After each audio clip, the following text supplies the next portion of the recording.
Hello students, आज के इस वीडियो लेक्चर में फिर हम लोग नेम रिएक्शन को पढ़ने जा रहे हैं। जो नेम रिएक्शन अपने आप में काफ़ी इम्पोर्टेंट्स होता है। एज इट इज़ सभी वीडियो में जैसा कहा गया है कि नेम रिएक्शन का जो बैकबोन है वो उसका मैकेनिज़्म है। मैकेनिज़्म बता देता है कि कौन सा साइड प्रोडक्ट निकलेगा, कौन सा इंटरमीडिएट बनेगा, कौन से पाथ को ओबे करेगा, कौन इलेक्ट्रोफिलिक या न्यूक्लियोफिलिक, किस तरह फ्री रेडिकल, किस तरह का रिएक्शन से, इस सारा कॉन्सेप्ट मैकेनिज्म से ही पता लगता है।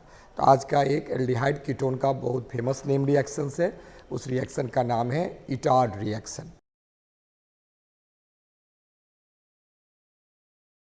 टॉपिक में हेडिंग में दे देना है इटार्ड रिएक्शन। इटार्ड रिएक्शन बहुत अच्छा रिएक्शन है। ये बोर्ड्स में या कॉम्पिटिटिव एग्ज़ाम्स में काफ़ी ज़्यादा आता है। इस रिएक्शंस को हम लोग अभी डिस्कस करेंगे। एक्चुअली ये रिएक्शन होता क्या है इसके बारे में मेन समझना है। एक्चुअली रिएक्शंस का जैसे हम लोग 4 पॉइंट डिस्कस करते हैं। डेफिनीशन जैसे डिस्क्रिप्शन बॉक्स में टाइम डाल देते हैं, टाइम सेव होगा। डिस्क्रिप्शन बॉक्स में उसका डिफाइन करके लिखा हुआ उसको देख लेना है। सेकेंड पॉइंट उसका इक्वेशन, ये इक्वेशन हुआ कैसे, सिंपल इक्वेशन पूछेगा तो कैसे बनाएंगे। और थर्ड जो है मैकेनिज्म, जो काफ़ी इम्पॉर्टेंट है। अब फोर्थ उससे जो प्रॉब्लम रिलेटेड या उससे कोई उसका लिमिटेशन या कोई उससे फैक्ट संबंधित है उसके बारे में हम लोग डिस्कस करेंगे। तो अभी जो टॉपिक है इटार्ड, अलेक्जेंडर लियोन इटार्ड, ये साइंटिस्ट के द्वारा ये नेम रिएक्शन 1885 में दिया आया था। ये रिएक्शन काफ़ी इम्पॉर्टेंट से डेट मेंशन इसलिए नहीं करते हैं कि डिफरेंट बुक डिफरेंट देता है, लेकिन ये रिएक्शन लियोन जो इटार्ड थे उनका नाम था, पूरा नाम अलेक्जेंडर लियोन इटार्ड था। वो क्या दिए थे तो रिएक्शंस में हम लोग देखने जा रहे हैं। पहला इसका क्या हो गया, डेफिनीशन पॉइंट्स। डेफिनीशन कहाँ पर है, डिस्क्रिप्शन में डाला हुआ।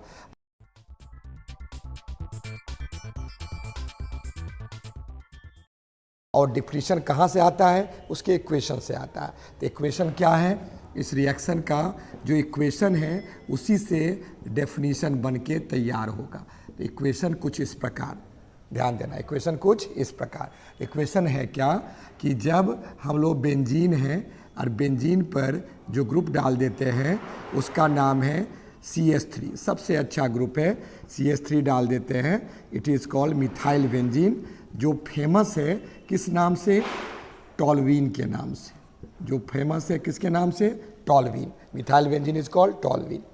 अब ये टॉल्वीन जो होगा वो क्या, या कोई हेट्रोसाइक्लिक कंपाउंड ले लेंगे उस पर भी मिथाइल रहेगा तो वो सेम रिएक्शन प्रोसीड करेगा। एकदम ध्यान देना है। हेट्रोसाइक्लिक मीन्स रिंग में कार्बन के अलावा कोई अदर एटम डाल देते हैं। लेकिन हमारे NCERT बुक पर हम लोग पढ़ रहे हैं, NCERT जो है उसी के हिसाब से ये टॉल्वीन हुआ, ऐसे लिख दिए। उसका रिएक्शन करवाते हैं। एक रेड ब्राउन कलर का एक पिगमेंट होता है, जिस पिगमेंट का नाम है, वोलाटाइल होता है रूम टेम्परेचर पर ये लिक्विड, जिसका फेमस नाम है क्रोमाइल क्लोराइड। क्या नाम है, क्रोमाइल क्लोराइड। और ये जब रिएक्ट करेगा नॉन पोलर सॉल्वेंट के प्रेजेंस में, non polar solvent carbon disulphide हो या नहीं तो इसके जगह पर कार्बन टेट्राक्लोराइड भी ले सकते हैं। अगर ये सॉल्वेंट डालते हैं तो सबसे पहले ये क्या करता है, सिंपल रिएक्शन अगर पूछ रहा है, सबसे पहले क्या करेगा कि जब ही ये अटैक करेगा इसका 2 हाइड्रोजन, ये दोनों हाइड्रोजन का बॉन्ड को ब्रेक करेगा। इसीलिए 1 मोल नहीं, कितना मोल लेंगे, 2 मोल, क्योंकि 2 हाइड्रोजन के बॉन्ड को ब्रेक करना है। तो 2 मोल लिए, इस H को छोड़ दिया और रिएक्शन कुछ इस प्रकार हुआ कि जैसे जो रिंग में जो प्रोडक्ट बन रहा है C पर तो H है ही, और यहाँ पर क्या है, इस पोजीशन पर कार्बन पर ऑक्सीजन, ऑक्सीजन के साथ फिर क्लोरीन, और क्लोरीन के साथ फिर जुड़ा हुआ है यहाँ पर क्रोमियम, क्रोमियम के साथ क्लोरीन, दोनों क्लोरीन है। और एक जो पोजीशन है वो पोजीशन पर जुड़ गया O के साथ, क्या बताना है, H। ये OH पोजीशन पर ये ऐसे जुड़ जाता है। सिमिलरली 1 हाइड्रोजन को रिप्लेस किया, सेकेंड हाइड्रोजन को रिप्लेस किया, तो फिर देखना है, फिर ये बॉन्ड हटा, यहाँ से ऑक्सीजन आया, ऑक्सीजन क्रोमियम के साथ, और क्रोमियम के साथ जो ऑक्सीजन आया उस पर क्या है, 2 क्लोरीन जुड़ेगा और उसके साथ 1 हाइड्रोक्सी ग्रुप। अब यहाँ पर हमको चेक कर लेना है क्या आया, कैसे आया। 1 मोल पर विचार करते हैं। एक क्रोमियम जुड़ा, उसके साथ 2 क्लोरीन आ गया, एक ऑक्सीजन यहाँ पर है, एक ऑक्सीजन जुड़ गया ये, और एक ऑक्सीजन O, और H कहाँ से आया, ये जो H छूटा वो H जाके जुड़ गया। फिर ध्यान देना है, फिर सेकेंड मोल में भी वही हुआ, 2 ऑक्सीजन में एक यहाँ जुड़ा है, एक हाइड्रोजन इसको अटैच कर दिया है, और क्रोमियम जो है अपने साथ 2 क्लोरीन को ये क्या किया है, बॉन्ड बना के इसको ऐसे यूज़ किया। तो ये एक कॉम्प्लेक्स कंपाउंड का ये जनरेशन किया, इसको कहा जाता है it is our chrome salt, है ना। इसका क्या नाम है, इट इज़ क्रोम सॉल्ट।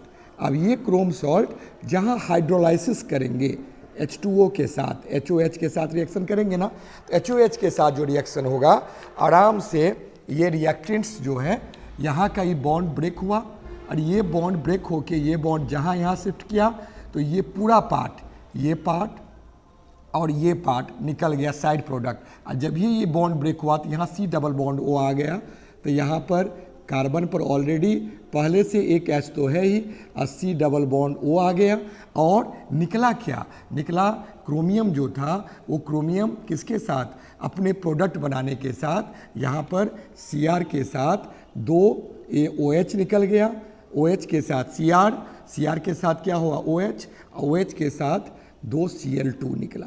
ये कितना मोल निकला, 2 मोल्स निकला। यहाँ पर कितने मोल निकला है, 2 मोल। प्रोडक्ट में कैसे निकलेगा उसको बता देंगे, और यहाँ का हाइड्रोक्सी ग्रुप भी इसको डिसोसिएट किया, तो हो गया CrOH का होल 2 Cl2। ये प्रोडक्ट का क्या किया, फॉर्मेशन, ये साइड प्रोडक्ट बन के निकल गया, इट इज़ आवर बेंजल्डिहाइड। ये रिएक्शन हुआ। अगर मैकेनिज्म नहीं पूछता है तो हम इस रिएक्शन को ऐसे प्रोसीड करा सकते हैं, मैंने टॉलिन कन्वर्टेड इनटू बेंजल्डिहाइड। लेकिन अब यहाँ पर आया कैसे, इसमें किस पॉइंट ऑफ व्यू से अगर हम इसको देखेंगे, सारे रिएक्शन को प्रोसीड करेंगे, तो मैकेनिज्म से हमको पता चल जाएगा कि ये कैसे निकला, हाउ, कैसे ये जुड़ा, कैसे ये निकला। ये सिंपल सा रिएक्शन है, लेकिन मैकेनिज्म इसके जनरल जो पाथ है उस पाथ को क्या करेगा, ऑपरेट करेगा। तो जनरल जो पाथ है उसको हम लोग देखने जा रहे हैं इसके मैकेनिज्म में। तो इसका स्क्रीनशॉट ले लेना है।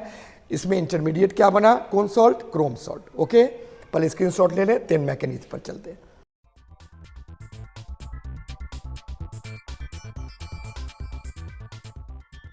ये थर्ड पॉइंट हम लोग का क्या हो गया, मैकेनिज्म हो गया। इस मैकेनिज्म में हम लोग इस पर विचार कर लेते हैं कि एक्चुअली क्या बनने वाला है, क्या होने वाला है रिएक्शंस में। रिएक्शंस जो हुआ, रिएक्शन एज यूजुअल जान दिमाग में है, हुआ क्या है रिएक्शन में, टॉलिन है, और टॉलिन जो है क्रोमाइल क्लोराइड के साथ CrO2 Cl2, इसके साथ सॉल्वेंट के प्रेजेंस में ये डायरेक्टली बेंजीन पर इंटरमीडिएट होते हुए ये क्या बन गया, ये बना गया प्रोडक्ट जो बना है, यहाँ पर CHO जुड़ा। रिएक्शन सिमिलरली यही है, रिएक्टेंट और वो प्रोडक्ट है। लेकिन ऐसे लिखने से तो नंबर नहीं आएगा, नंबर लेने के लिए उसको एक्सप्लेन करना पड़ेगा। बीच में इंटरमीडिएट बना है, तो क्या हुआ, ये जो क्रोमाइल क्लोराइड जो होता है ये एक लिक्विड है रेड ब्राउन कलर का। लिक्विड कैसा है, ये रेड ब्राउन कलर का है, लिक्विड है जो रूम टेम्परेचर पर वोलाटाइल होता है। और ये जो कॉन्सेप्ट गया यहाँ पर हुआ क्या, मैकेनिज्म इसको स्पष्ट करके हम लोग देखना चाहेंगे कि बेंजीन है, और बेंजीन पर C पर एक H है, और यहाँ 2 H को ऐसे शो कर देते हैं। यहाँ 2 हाइड्रोजन कैसे शो कर दिए, 2 हाइड्रोजन को शो किए। यहाँ पर क्रोमाइल क्लोराइड का स्ट्रक्चर लिखते हैं, तो क्रोमाइल कैसे लिखेंगे, Cr double bond O Cl, ये इसका स्ट्रक्चर होता है क्रोमाइल क्लोराइड का। देखिए कितने मोल क्रोमाइल क्लोराइड है, 2 मोल क्रोमाइल क्लोराइड है। तो 1 मोल का और हम ऐसे लिख सकते हैं, यहाँ पर फिर लिखा दिए डबल बॉन्ड O, फिर यहाँ Cl, फिर यहाँ Cl, 2 मोल क्लोराइड हो गया। अब इसका जो इनर्ट सॉल्वेंट है कार्बन डाइसल्फाइड, ये इसको क्या करता है, पाई बॉन्ड को, सिग्मा नहीं, ये पाई बॉन्ड को होमोलाइटिक फ्यूजन कराता है। कौन फ्यूजन, होमोलाइटिक। इनर्ट सॉल्वेंट की अगर पोलरिटी यहाँ डेवलप नहीं होने दिया, इनर्ट जब होमोलाइटिक फ्यूजन होगा तो यहाँ से ये हाफ और ये हाफ, एकदम ध्यान देना है, एकदम नोट करना है पॉइंट सबको। यहाँ पर हाफ में ब्रेक कर दिया, तो हाफ में जब यहाँ ब्रेक किया, मैकेनिज्म पॉइंट को यहाँ से हटा दिए हैं, थोड़ा सा ऊपर लिख देते हैं। हाफ हाफ में ब्रेक किया, हाफ हाफ में ब्रेक करने के बाद अब यहाँ पर क्या होमोलाइटिक फ्यूजन हुआ। इसके इन्फ्लुएंस में ये एक सिग्मा बॉन्ड था, दूसरा क्या था पाई बॉन्ड ब्रेक हो गया। इसके इन्फ्लुएंस के कारण फिर हुक एरो कहते हैं इसको, ये भी जो एच क्या हो गया, ब्रेक कर गया। अब ये जो H था, एक जो हाइड्रोजन था, ये ऑक्सीजन के साथ चला गया, ये इस पर चला गया। और सिमिलरली यही काम दूसरा मोल सेकेंड में, तो एक मोल था, सेकेंड मोल के साथ हुआ, ये भी अपना हाफ हाफ बॉन्ड ब्रेक किया हाफ में। अब ये भी इसके इन्फ्लुएंस में इसका हाफ हाफ बॉन्ड ब्रेक हुआ, और ये हाइड्रोजन इसके साथ यहाँ पर क्या हो गया बता दो, ये जुड़ गया। तो दोनों जुड़ गया, इसका मतलब ये H इस क्रोमियम पर आ गया। अब जब ये जुड़ा तो इसका वैलेंसी तो यहाँ ओपन हो गया, ये दोनों बॉन्ड तो टूट गया, इसका एक एक वैलेंसी बचा हुआ है। अब ये बॉन्ड बनाना चाहेगा, तब जाके उस केस में ये जो पाई बॉन्ड था, सेकेंड पाई बॉन्ड, वो भी क्या किया, होमोलाइटिक फ्यूजन किया। ये जो पाई बॉन्ड था ये भी होमोलाइटिक। अब जो ये सेकेंड पाई, ये जो ऑक्सीजन है, ये ऑक्सीजन यहाँ का जो वैलेंसी फ्री है, ये जो वैलेंसी फ्री था उसके साथ ये ऑक्सीजन जाके अटैच हो गया, इसके साथ ये ऑक्सीजन जाके अटैच हो गया। ये हाइड्रोजन, ये ऑक्सीजन किसके साथ, इस कार्बन के साथ जाके अटैच हो गया। दो काम फिर से एकदम ध्यान देना, बहुत इंपॉर्टेंट काम है, गौर करना है। पहले ये पाई बॉन्ड ब्रेक किया, होमोलाइटिक फ्यूजन किया, ये पाई बॉन्ड ब्रेक किया तो ये हाइड्रोजन इस ऑक्सीजन पर चला गया, यहाँ बन गया क्या, OH, यहाँ बन गया OH। अब देखो जो जो बन रहा है इसे लिखा देते हैं, तब समझने में और सुविधा होगा। और मेन समझना है, अगर मैकेनिज्म समझ गए सब कुछ समझ गए, है ना। C पर क्या है, यहाँ H है, और ये जो कार्बन है इस यहाँ पर जो Cr चला जाएगा और ये ऑक्सीजन इससे जुड़ जाएगा, तो यहाँ पर ऑक्सीजन आ गया, उसके बगल में क्रोमियम था, और क्रोमियम पर क्या आ गया, एक ऑक्सीजन और ये हाइड्रोजन, और ये ऑक्सीजन इस कार्बन से जुड़ा हुआ है। देखो ये ऑक्सीजन इस कार्बन से जुड़ा हुआ है, और ये जो ऑक्सीजन है क्रोमियम से जुड़ा हुआ है, क्रोमियम पर OH आ गया, O है, क्रोमियम पर क्या आ जाएगा, OH। अब क्रोमियम से 2 Cl है तो 2 Cl को दिखा देना है, 2 Cl। सिमिलरली यहाँ पर फिर देखना है कि ये कार्बन से फिर ऑक्सीजन, ये जो ऑक्सीजन है ये ऑक्सीजन इससे जुड़ गया, तो ऑक्सीजन को जोड़ देते हैं, ये ऑक्सीजन यहाँ जुड़ गया। फिर क्रोमियम लगा हुआ है, क्रोमियम के पास क्या था, O पर क्या आ गया, ये H आ गया, तो क्रोमियम पर OH आ गया। और फिर देखना है कि 2 क्रोमियम बचा हुआ है, 2 क्लोरीन आके ऐसे करके क्या हो गया, 2 क्लोरीन आके जुड़ गया।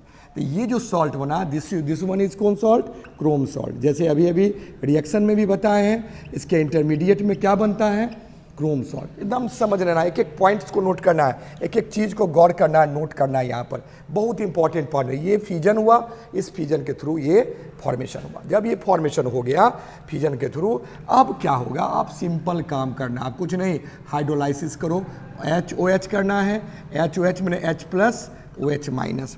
हाइड्रोलाइसिस हुआ, हाइड्रोलाइसिस में क्या होगा, जब ये H+OH आया, ऑक्सीजन मोर इलेक्ट्रोनिगेटिव होने के कारण दोनों में से कोई एक ऑक्सीजन इस बॉन्ड को खींचा, जहाँ खींचा तो यहाँ पर क्या आ गया, यहाँ पर आ गया माइनस। ये माइनस तुरंत क्या किया, इस प्लस पर अटैक कर दिया, ये माइनस बना, ये प्लस पर अटैक किया। अब इसका वैलेंसी, कार्बन का वैलेंसी तो यहाँ पर डिस्टर्ब हो गया। अभी 1 2 3 4 था, जब ये बॉन्ड टूटा माइनस आया, ये H से जुड़ गया, तो यहाँ पर ये वैलेंसी ब्रेक हो गया, यानी ये पार्ट अलग हो गया। अब ये बेचारा बचा हुआ है। अब उस केस में क्या होगा कि ये जो पाई O का क्रोमियम और ऑक्सीजन का बॉन्ड है, पाई बॉन्ड, ये जाएगा यहाँ पर, तो यहाँ पर डबल बॉन्ड आ जाएगा। जब ये डबल बॉन्ड आया, इस क्रोमियम का जब ही पूरा स्टेबलाइज था, इस पर कौन चार्ज आ गया, प्लस, क्योंकि इसका इलेक्ट्रॉन चला गया इस साइड, जब प्लस आ गया तुरंत ये OH जो माइनस था वो उस प्लस पर जाके क्या किया, अटैक कर दिया। अब जो फिर एक बार समझना है, हुआ कुछ यूँ कि कार्बन ऑक्सीजन से ये बॉन्ड को खींचा, तो यहाँ माइनस अटैक किया प्लस पर अटैक किया, ये बॉन्ड टूट चुका है, कार्बन का एक वैलेंसी डिस्टर्ब हो चुका है। अब ये ऑक्सीजन क्या करेगा, इसको मेंटेन करने के लिए क्रोमियम से बॉन्ड को खींचा, क्रोमियम पर प्लस आ गया, इस प्लस को इलेक्ट्रॉन डेंसिटी को मैनेज करने के लिए OH- यहाँ पर चला गया। अब यहाँ बात कुछ ऐसे हुआ, बात क्या हुआ, तो ध्यान देना है कि क्रोमियम तो है ही, क्रोमियम के साथ यहाँ पर क्या हो गया, C पर H आ गया, C पर H आया, C पर H आने के बाद यहाँ पर क्या आ गया, डबल बॉन्ड O आ गया, डबल बॉन्ड, ओ आगे डबल बॉन्ड, ये पार्ट निकल गया। क्या क्या निकला, अब यहाँ गौर करना, पहले इस पर गौर करो।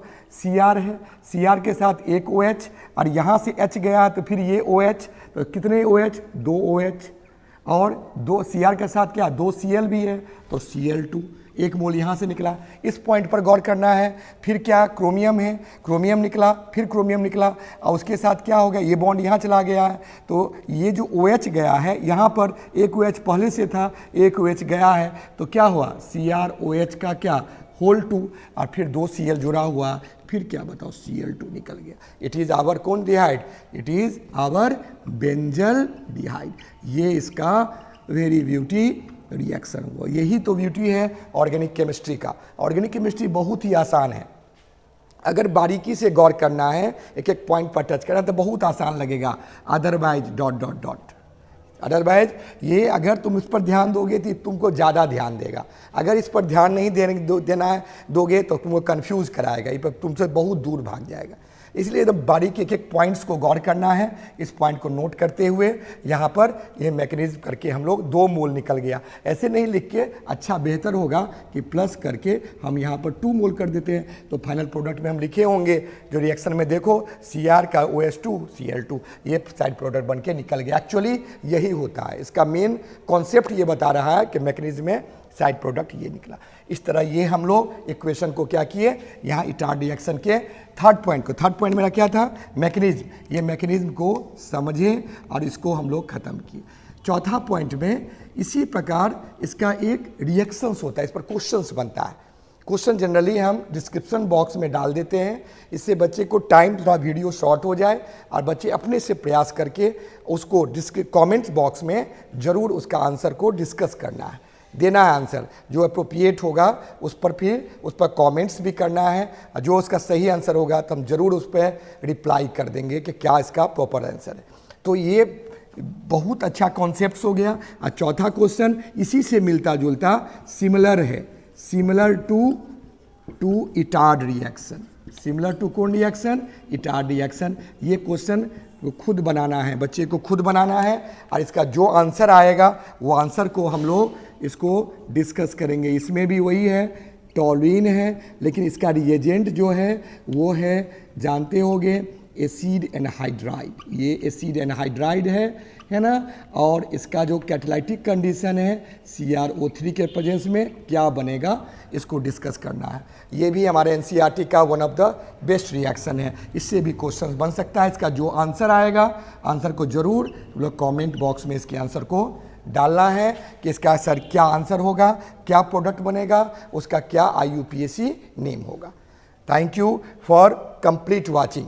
ओके, अगर अच्छा लगा होगा ज़रूर इसको शेयर करना, लाइक करना।